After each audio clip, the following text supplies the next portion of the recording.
The renowned Heatherwick studio has a vision for the future of Nottingham city centre, and it's quite transformative. Here are some highlights. Revitalizing the Broadmarsh area. The centerpiece is the redevelopment of the former Broadmarsh shopping centre, which was partially demolished before plans changed. Heatherwick Studio proposes keeping the existing frame and incorporating it into a new mixed-use development with homes, offices, shops, and public spaces. Green Heart in the city. A big focus is creating a large, wildlife-rich green space in the center of the development, offering a place for people to connect with nature amidst the urban environment. Breathing new life into history. The plan also aims to enhance Nottingham's unique heritage by improving access and showcasing the city's famous cave network. Overall, Heatherwick Studio's vision for Nottingham is about creating a vibrant, sustainable, and community-oriented city center that blends the past, present, and future.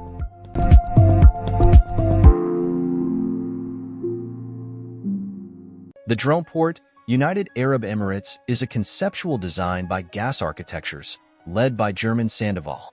It envisions a drone port that blends seamlessly with the desert landscape, inspired by the rolling sand dunes. Here are some key features of the design. Camouflaged silhouette. The shape of the drone port reflects the natural curves of the dunes, creating a low-impact integration with the environment. Strategic location. The design prioritizes functionality, placing the drone port in a strategic spot for optimal air traffic flow between cities. Focus on efficiency. The drone port incorporates features like boarding areas, departure and arrival pads, parking spaces, and a control tower to facilitate efficient drone operations. Sustainability. The concept includes a solar panel farm to power the drone port's electrical needs, minimizing its environmental footprint. Overall, the drone port, United Arab Emirates by GAS Architectures, presents a vision for a future where drone transportation is a common and practical method for various purposes, including commercial exchange, deliveries, tourism, and private and public drone use. Sandstorms and dust. Eliminating sandstorms entirely might be a stretch, but Dubai in 2030 could see a significant reduction in their frequency and intensity thanks to advancements in technology and environmental initiatives. Here are some possibilities. Sand-absorbent skyscrapers. An interesting concept by Calbot Studio proposes a network of 25 skyscrapers designed to capture sand particles during storms.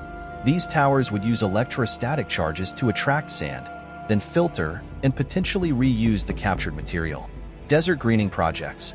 Large-scale efforts to increase vegetation cover in desert areas surrounding Dubai could help stabilize the soil and reduce the amount of loose sand available for wind erosion. Sustainable urban planning. Building wind barriers and planting trees within Dubai itself could create microclimates that lessen the impact of sandstorms within the city.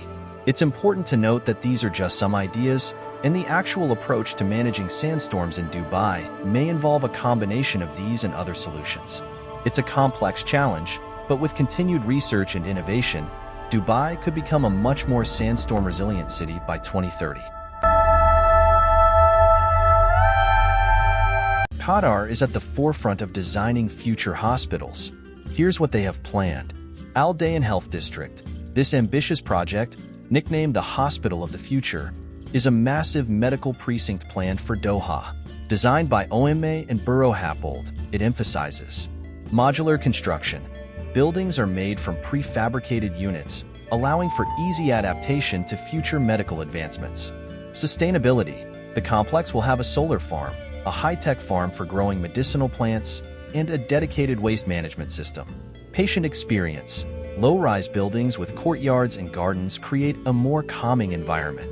Bed wards are located on the ground floor for easier access to nature.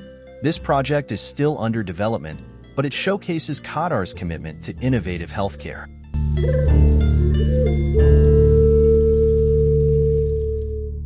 Varuna Hotel Tulum. Unfortunately, after combing through the web, it appears Varuna Hotel Tulum isn't an actual hotel you can book a stay at. Instead, it seems to be more of an architectural concept that showcases a unique vision for a hotel that blends nature and luxury. Here's what we found about Varuna Hotel Tulum. Architectural design concept. There exists an architectural rendering showcasing a mixed-use residential and commercial project in Tulum, And within this project description, Varuna Hotel is mentioned.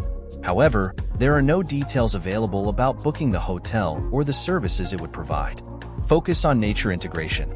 The architectural concept behind Varuna Hotel seems to prioritize a harmonious fusion of nature and architecture. The design incorporates the dense jungle vegetation directly into the buildings and common areas, creating a unique and potentially serene environment. Since there's no website or booking information available, it's likely that Varuna Hotel Tulum remained just a conceptual design and never came to fruition as a functioning hotel. The Hangzhou International Sports Center is a new sports complex currently under design by Zaha Hadid Architects. The complex is located in Hangzhou, China, and is part of the city's Future Science and Technology Cultural District. The sports center will include a 60,000-seat football stadium, a 19,000-seat indoor arena, and an aquatic center with two 50-meter pools. The design of the complex is inspired by the tea farms that are specific to the area. The complex will also include parks and gathering places for events, recreation, and relaxation. The project is designed to be sustainable and will incorporate a number of green features, such as solar panels, ground heat exchange, and river water recovery systems. The complex is expected to be completed in the future, but a specific date has not been announced. The Eco-Floating Hotel Qatar is a fascinating concept designed by Harry Attack Architectural Design Studio, HADS, for a luxurious and sustainable stay. It's important to note that this is currently a design proposal, not an operational hotel. Here's what makes this hotel unique. Eco-friendly design.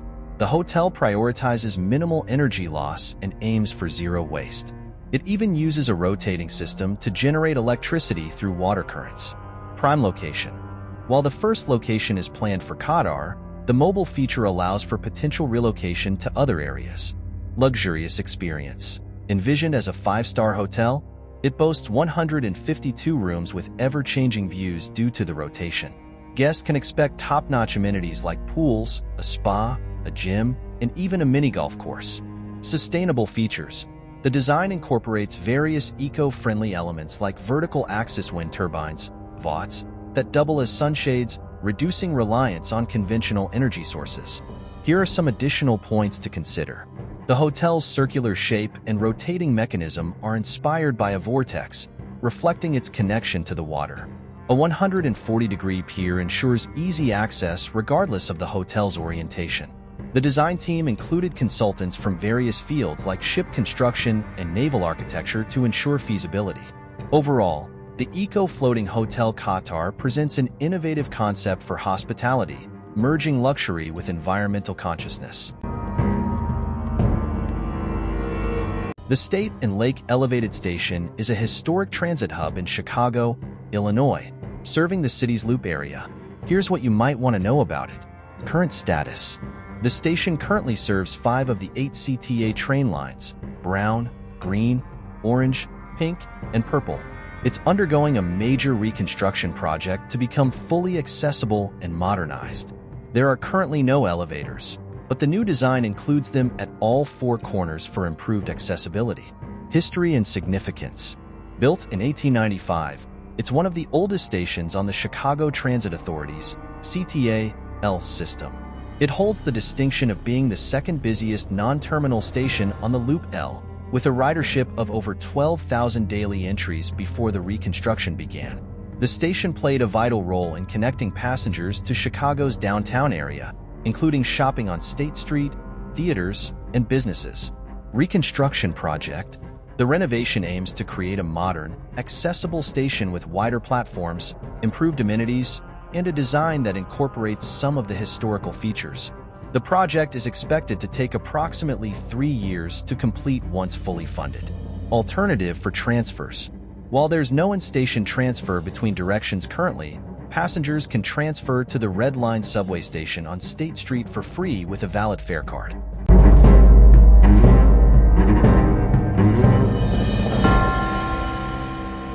Zaha Hadid Architects did win a competition to design a cultural center in Xi'an, China, and the design was inspired by the meandering valleys of the surrounding landscape. Here are some details about the project. Name: Jinghe New City Culture and Art Center. Location: Xi'an, China, Shaanxi Province. Inspiration: the building's design reflects the winding valleys carved by the Jinghe River through the mountains. Features: flowing volumes and layers that connect with courtyards and gardens. A focus on integrating indoor and outdoor spaces. Sustainable elements like photovoltaic panels and rainwater collection systems.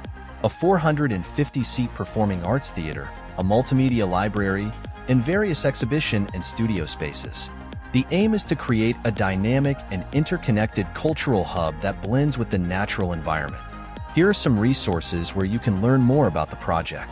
Zaha Hadid Architects website. Jinghe New City Culture and Arts Center on Zaha Hadid Architects, zaha-hadid.com. Design article. Zaha Hadid Architects designs Xi'an Cultural Center to echo meandering valleys. Expo 2025 Osaka Kansai is an upcoming World Expo scheduled to take place in Osaka, Japan, from April 13th to October 13th, 2025. This will be the third time Osaka has hosted a World Expo, following Expo 1970 and Expo 1990. The theme of Expo 2025 is Designing Future Society for Our Lives, with 3 sub-themes: Saving Lives, Empowering Lives, Connecting Lives. The expo will be held on Umeshima Island, an artificial island located in Osaka Bay. The island is currently under development, and the expo site will include pavilions from countries around the world, as well as exhibition halls, performance venues, and gardens. Throughout the 6-month run of the expo, there will be a wide variety of events and entertainment options available to visitors.